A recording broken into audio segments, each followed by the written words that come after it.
Bienvenidos a un nuevo programa más de Crónicas, Personajes y Memoria de las Californias.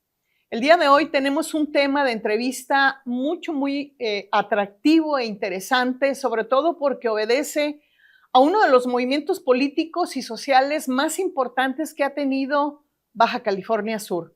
Estamos hablando exclusivamente del tema Loreto 70 y el Frente de Unificación Sudcaliforniana.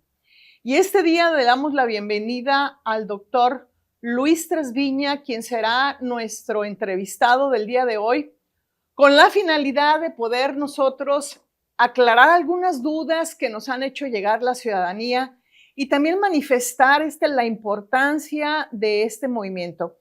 Agradecemos el día de hoy, doctor, la oportunidad que tenemos para que nos apoye con esta charla del día de hoy.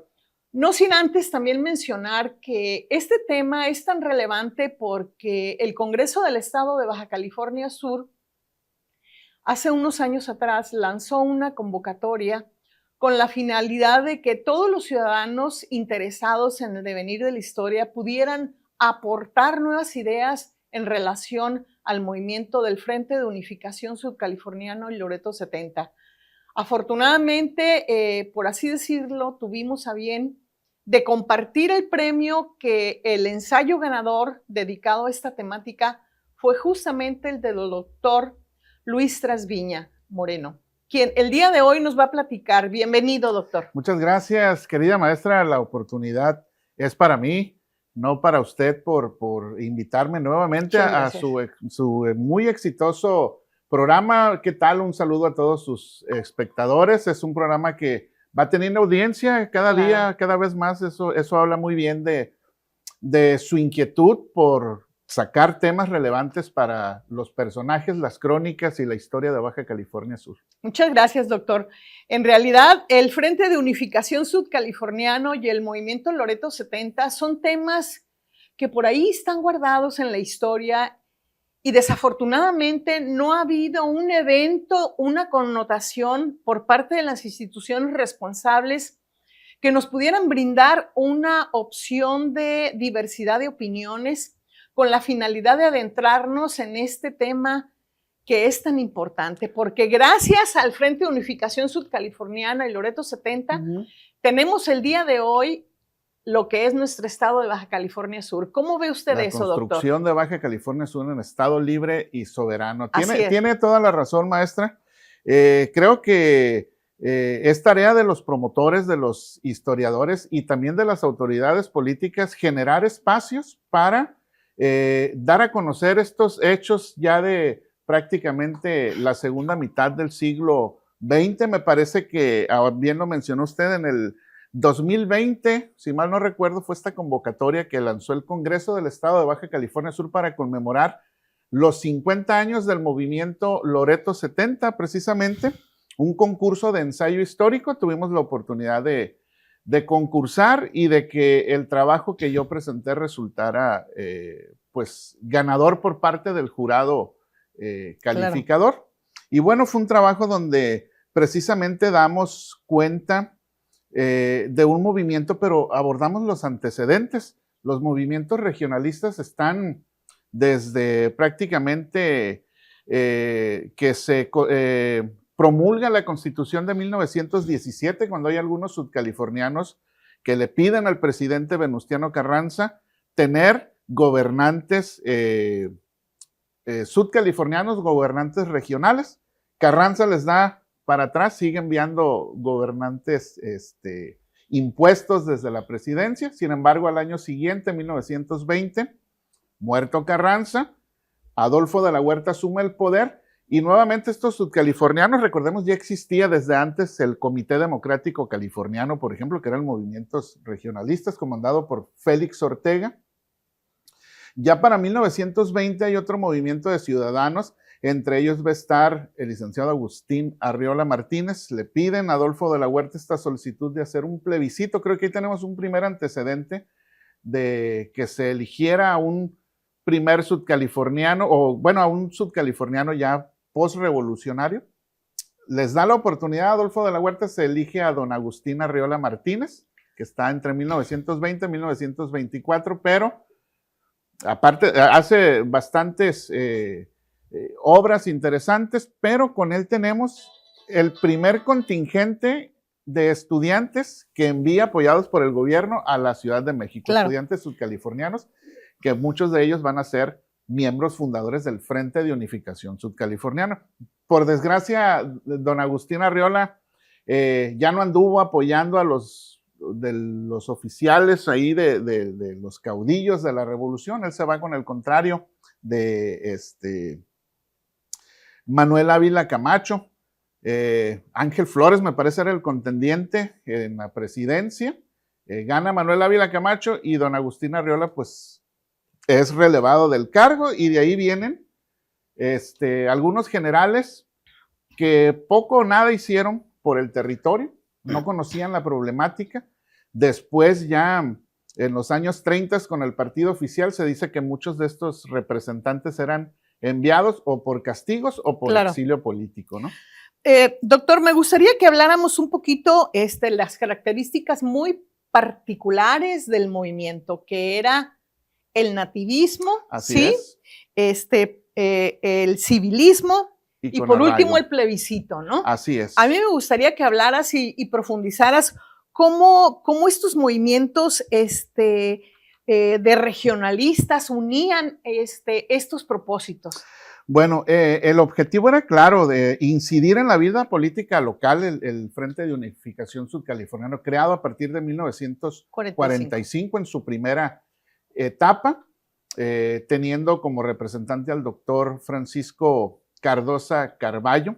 En la primera planilla, ¿no? En la primera planilla, así es. Va a haber otros miembros, Félix Ortega, Miguel Cornejo, que son pues, conocidos en la política local, descendientes de la política, de la élite política local, pero el objetivo era claro, precisamente, incidir en la vida política, insertando a estos personajes en la vida local que conocían la problemática, que conocían los antecedentes, y era necesario el que se tuviera un gobernante nativo. Claro. Y primeramente era nativo y después con plebiscito. Lo de civil viene en una segunda etapa, si mal no recuerdo. Pero que sí fueran los sudcalifornianos los que pudieran y tuvieran la oportunidad de elegir a un gobernante. Y que además fuera sudcaliforniano, porque se tenía que conocer la problemática. Claro. Cuando el FUS, el Frente de Unificación Sudcaliforniana, nace, no nada más eran incidencias políticas, ellos también tenían querer ingerir y tener injerencia en cuestiones de infraestructura, de economía regional. Recuerden, para 1945 la carretera transpeninsular ni de chiste todavía, ni siquiera un transbordador que conectara la contracosta. Por supuesto. Entonces eran necesidades que tenía que gestionar un representante político que supiera y conociera de esa problemática, y por eso tenía que ser alguien regional. Y sucedía lo contrario, ¿no? Dependían exclusivamente de puros funcionarios que venían de fuera. Y a veces venían y como que venían y se regresaban a otros asuntos y atendían poco, y pues la burocracia estaba. Hay una entrevista que se le hizo al doctor Cardosa en ese sentido, y decía que cuando se equipaban los puestos públicos de los militares que venían a mandar aquí en el estado, se traían a los peluqueros y hasta a los boleros. Los boleros, así es, decían, exactamente. Y los peores puestos, doctor, eran para la gente de aquí, o sea. Así es. ¿Cómo era eso, pues? También algún general, me parece que fue Manuel Mesta, él fue candidato a la gobernatura de Sinaloa y perdió, pero como era parte del partido oficial, lo mandan a Baja California Sur, pues de jefe político a atender, sin ningún mérito más que haber perdido una elección. Entonces, esas eran las necesidades. Para 1941 va a llegar un político muy importante como jefe político, va a venir a gobernar el territorio sur de la Baja California, el general el general Francisco J. Mújica, que él va a encontrar precisamente algunas problemáticas, las de infraestructura, las comunicaciones y transportes, pero va a tener un punto muy importante a su favor, que es entender y escuchar las peticiones de los miembros del Frente de Unificación Sudcaliforniano, que se debía contar con las necesidades, Francisco J. Múgica fue uno de los gobernantes, pocos gobernantes que hicieron recorridos por toda la región y sabía de las necesidades. Y él, que es un ex político de mucha experiencia, general también, ex candidato presidencial, se suma, se sensibiliza con las necesidades del FUS y entrega su renuncia en 1945. La presidencia, Manuel Ávila Camacho decide hacerle caso también al FUS a las peticiones gestionados por el general Félix Ortega, y se va a poner en el cargo al general Agustino Lachea Áviles, que ya a veces era un segundo mandato, lo estuvo después de Agustín Arriola. Y bueno, se cumplieron algunas de las exigencias y de las demandas. Quizá no elegir a un gobernante en esta primera etapa, pero sí que se les haya puesto un gobernante sudcaliforniano. Todos anteños del general Agustín Lachea. Doctor, como que no me quedó muy bien el pasaje de Agustín Arriola. ¿Cómo nace, cómo se da y cómo se presta a que la sociedad pueda votar en un primer plebiscito por Agustín Arriola? ¿Cómo surge ese movimiento? Muy bien. En 1919, como les comentaba, también hubo muchos cambios en las jefaturas políticas en el periodo revolucionario. Ajá. Después de Félix Ortega hubo bastantes cambios, hubo muchas necesidades y los cambios en la moneda, los famosos bilimbiques, la economía sudcaliforniana, productos básicos regionales que estaban tan altos, la carne, productos de primera necesidad, y eran precios subidos por los gobernantes en turno. Lo que hace con Agustín Arriola solicitar un plebiscito era la necesidad de los locales de poder elegir un gobernante que los pudiera representar. Esa era nativo y con arraigo. Nativo y con arraigo. No se pedía que fuera civil. El licenciado Agustín Arriola no era general, era un licenciado en economía, me parece. Y finalmente es el presidente Adolfo de la Huerta en 1920 que les concede que pudieran hacer una elección a través de porque a Carranza no le gustó, ¿verdad? No la aceptó, no participaba en esa idea. Así es. Quizá porque él estaba atendiendo necesidades ya en regiones más operativas políticamente, pudiera ser. Y pues el territorio realmente no representaba nada o no representaba mucho. Adolfo de la Huerta, en cambio, es el que les presta atención a este primer grupo de locales y les concede que se elija por plebiscito al licenciado Agustín Arriola. Es quien manda, les digo, hace entre varias cosas, obras interesantes que hacen. Varios muchachos. Exactamente. Me parece que iba, por ejemplo, el profesor Jesús Castro Agúndez. Así es, sí. Que el doctor Francisco Cardosa. Sandes de los Cabos. Exactamente, que este abogado de apellido Carrillo. Hay abogados, músicos connotados, escritores, que van a ir en ese primer contingente que envíe el licenciado Agustín Arriola. Sin embargo, en las decisiones políticas es donde va a tener estos altibajos del licenciado. Apoya al candidato contrario a Manuel Ávila Camacho, llega al poder y se pierde además esas continuidad de estar en un civil. Pues querían, exactamente. Van a llegar generales, lo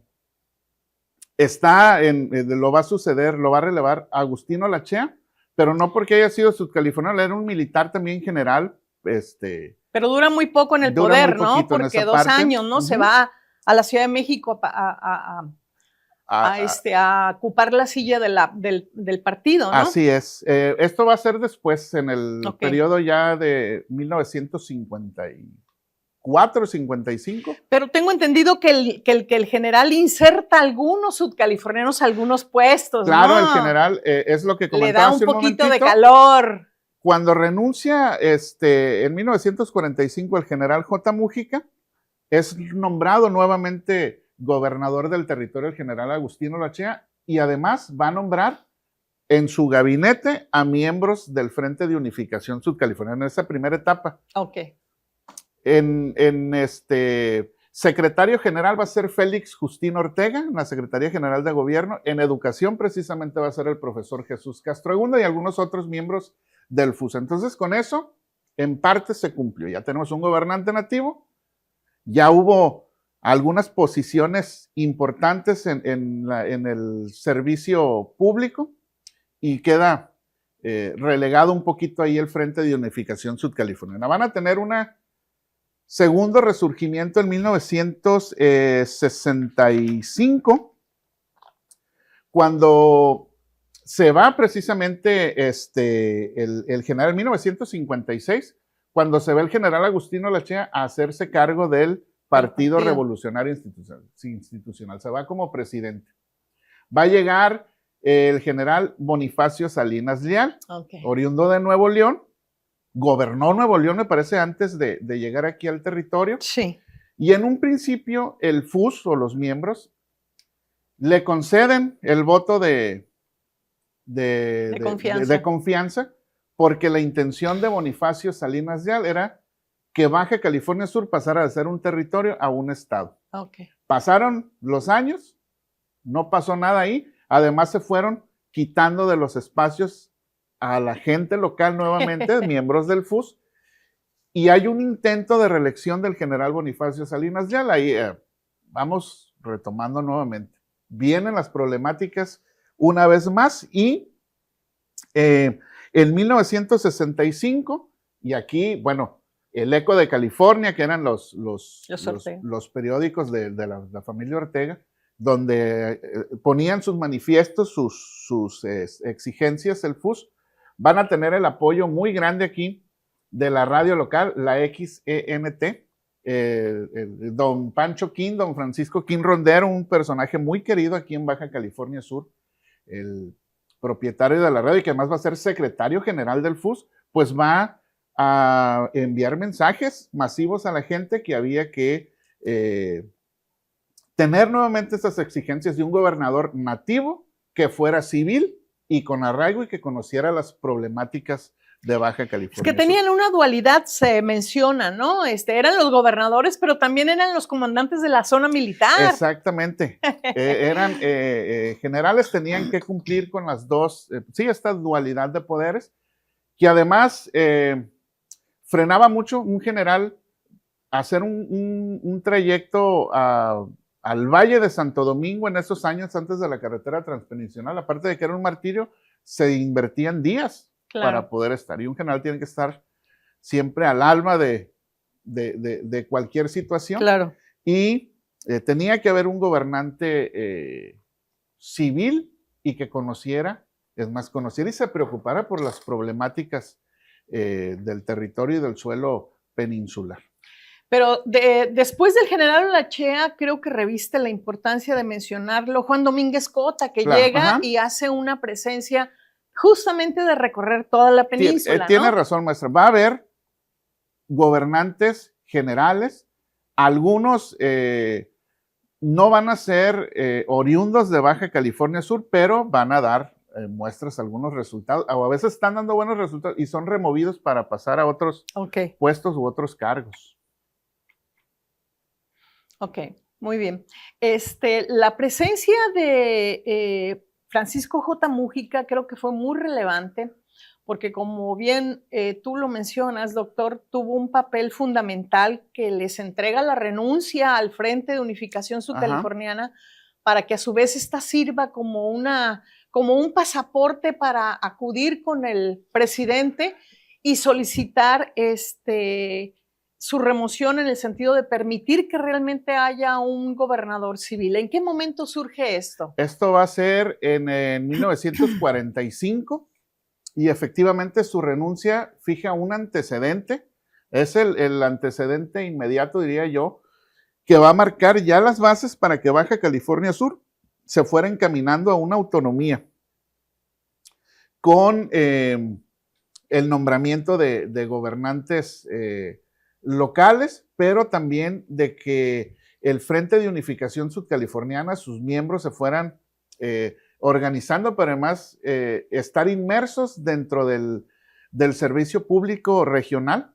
Entre más miembros, más se conoce la problemática desde una Secretaría General, desde Educación, desde Minería, desde Marina, no sé, desde puntos nodales del progreso, del desarrollo regional. Todo se concluía. Había que tener una Baja California Sur, un territorio bastante bien conectado, comunicado, y ya también había vías para trazar la carretera transpeninsular. Ese punto es muy interesante, doctor, porque hay un libro de Ulises Irigoyen que lo mandó a hacer Francisco J. Mújica. No habla de otra cosa, sino de ese camino de todas las localidades que tienen la península Baja California Sur, su potencial y su diversidad de poder sumarse al desarrollo económico. Exacto, es un libro muy, muy interesante. Desgraciadamente es muy poco conocido. Qué bueno que lo mencionas. Pero está en línea en la página del Archivo Histórico. Ahí se puede consultar. Consúltenlo, hay que descargarlo. Además, pues aprovechando el comercial, el Archivo Histórico tiene varios libros sobre la historia de Baja California Sur en formato PDF y descarga gratuita. Hay que aprovechar, entre ellos trabajo de Ulises Irigoyen que se llama Carretera Transpeninsular. Es interesante, pues toda la poquita, mucha o desaparecida aportación que pudieron haber hecho todos estos jefes políticos que en algunos casos pues no se integraron plenamente, hubo un rechazo de la sociedad y de manera inmediata. Pero bien, platícanos un poco, doctor, esa acta que se firma de Loreto 70, ¿en qué consiste? ¿Quiénes eran sus actores políticos? La verdad, solo recordamos el Frente de Unificación Sudcaliforniana porque a mí de chica, de niña, me tocó cómo marchaban por la calle 5 de Mayo, porque ahí mi abuelo, el papá de mi madre, participó de una manera muy activa. Inclusive fue secretario de Organización y Propaganda, don Jesús Mendía Manhattan. Y en realidad llevaban una consigna, arriba el FUS, arriba el FUS, arriba el FUS. Entonces, ¿cómo nace esa acta? ¿Quiénes fueron sus actores? Tiene que ver ya con la tercera etapa precisamente del Frente de Unificación Sudcaliforniano. Sí. Para 1969, finales de 1969, la Asociación de Estudiantes en México y la Asociación de Estudiantes que estaban en Guadalajara, entre ellos, pues va a haber algunos que a futuro van a ser servidores políticos de encargos importantes, gobernadores, algunos de ellos. Bien. Ellos hacen una alianza que para el siguiente año, cuando hay ya estas giras de campaña, porque hay cambios en la presidencia de la República, está contendiendo el licenciado Luis Echeverría Álvarez la presidencia de la República. Y en 1970, con la ayuda del periódico del Eco de California, van a convocar a una magna asamblea ciudadana allá en Loreto, en la cuna y madre de las Californias, donde está el inicio, fíjese, de la colonización de las Californias, y ahí va a estar el inicio de la transformación de Baja California Sur en su autonomía total como estado libre y soberano. Entonces es una magna asamblea que se lleva a cabo en el mes de octubre de 1970. La finalidad era exigir gobernantes nativos, civiles, con arraigo. En ese entonces ya teníamos un gobernante civil no nativo, Hugo Cervantes del Río. Se exige además que se restituyeran los municipios que fueron suprimidos en 1929, pasaron a ser delegaciones municipales. Entonces, finalmente, ya entrando al gobierno don Luis Echeverría Álvarez, va a ser una primera solución a la petición del movimiento Loreto 70, que era un gobernante civil y nativo, y ahí va a nombrar al ingeniero Félix Agramón Cota como el primer gobernante nativo, civil y con arraigo. No elegido, fue impuesto, fue nombrado directamente por el presidente, pero ya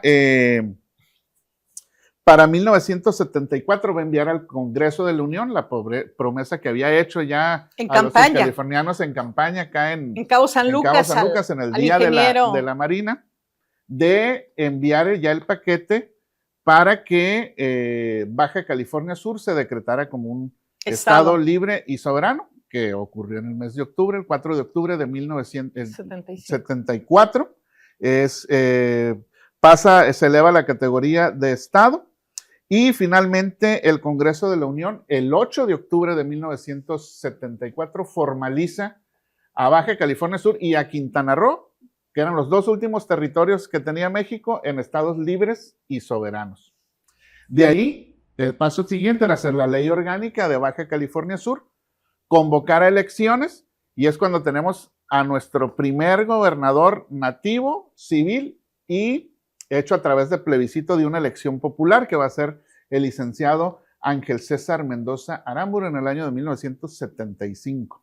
Ok, excelente. Y vendrían, pues ya, de ahí le van a suceder gobernantes nativos, el licenciado Alberto Andrés Alvarado Aramburu, el licenciado Víctor Manuel Lisiaga Ruibal, el licenciado Guillermo Mercado Romero. Después viene el cambio ya del partido oficial con el licenciado Leonel Efraín Cota Montaño, el ingeniero Narciso Agúndez Montaño. Después viene otro cambio ahí con los partidos, es el licenciado Marcos Alberto Covarrubias Villaseñor. Después, hijo del licenciado Ángel César Mendoza Aramburu, el licenciado Carlos Mendoza Davis. Y bueno, actualmente el profesor Víctor Manuel Castro Cosío. Entonces, van caminando. Baja California Sur, somos un estado joven todavía. Sí.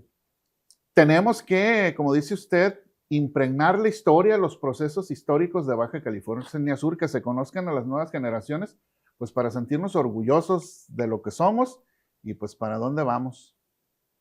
Me interesa mucho, sobre todo la trascendencia de este rol tan importante que jugó en ese cambio drástico Hugo Cervantes del Río.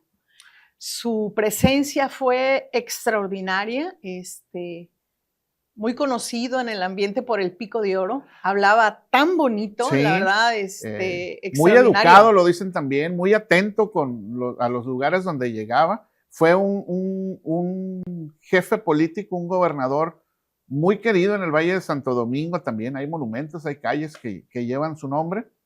Y yo creo que hay un parteaguas también porque... Incorporó al licenciado Mendoza a su gabinete, ¿no? Sí, y a varios, hay varios sudcalifornianos ahí en apoyo, pero también vio mucho. Tenemos el primer transbordador con Hugo Cervantes del Río que va a conectar a La Paz con Mazatlán o Topolobampo.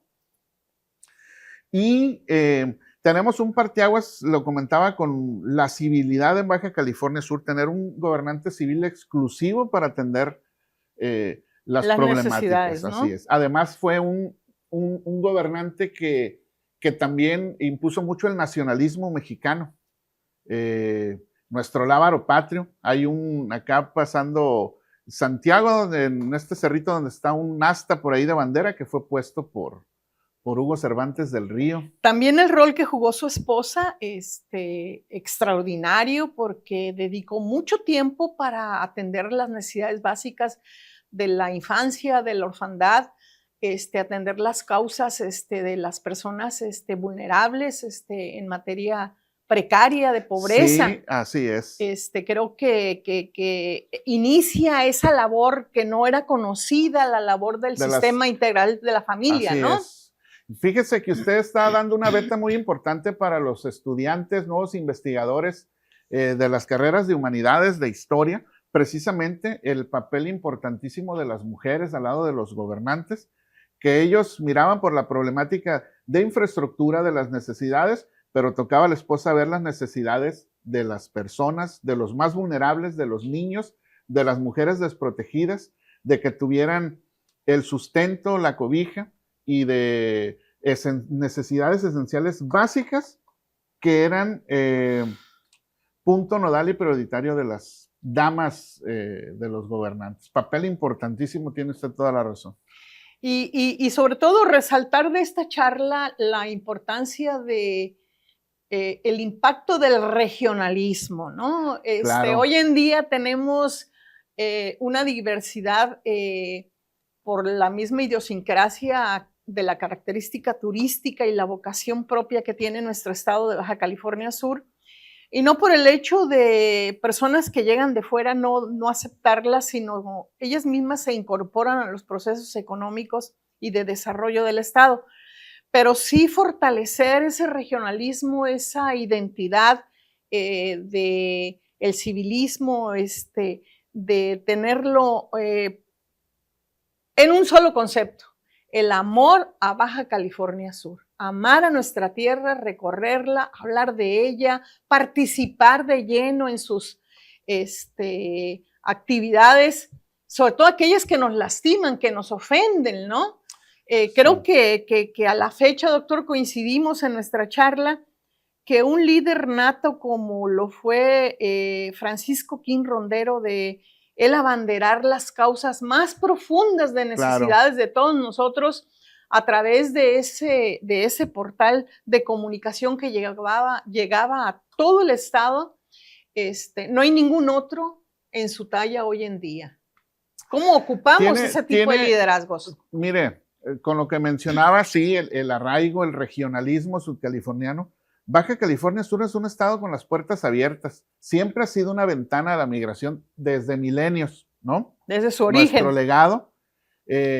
Ahorita que menciona don Francisco King Rondero, que no era sudcaliforniano, no sé exactamente de dónde era originario, pero todo lo que hizo, yo tengo recuerdos de niño de la radio, de la televisión, los reportajes que hacía sobre Baja California Sur, sus mares, sus sierras, el legado rupestre, las misiones, siempre dando a conocer y a la gente esa riqueza que tenemos los sudcalifornianos y que debemos aprovechar, y que quien venga a integrarse a Baja California Sur a la economía, pues también sepa aprovechar, nos ayuda a preservar, a conservar y a difundir y a proteger nuestro patrimonio cultural y natural. Claro. Muchísimas gracias, doctor. Agradecidos de tu participación este día. Agradecemos infinitamente, de veras, las facilidades del apoyo logístico en esta sala tan hermosa, tan maravillosa, que en un momento más vamos a poder grabar para todos nuestros seguidores en nuestro muro, para que conozcan un poquito lo que el Museo de Antropología e Historia ofrece en esta diversidad sobre el acontecer del pasado sudcaliforniano. Muchas gracias, agradecida, doctor. Al contrario, muchas gracias a usted, maestra. Un saludo para todos. Siempre encantado de estar en su programa. Muchas gracias, doctor. Gracias.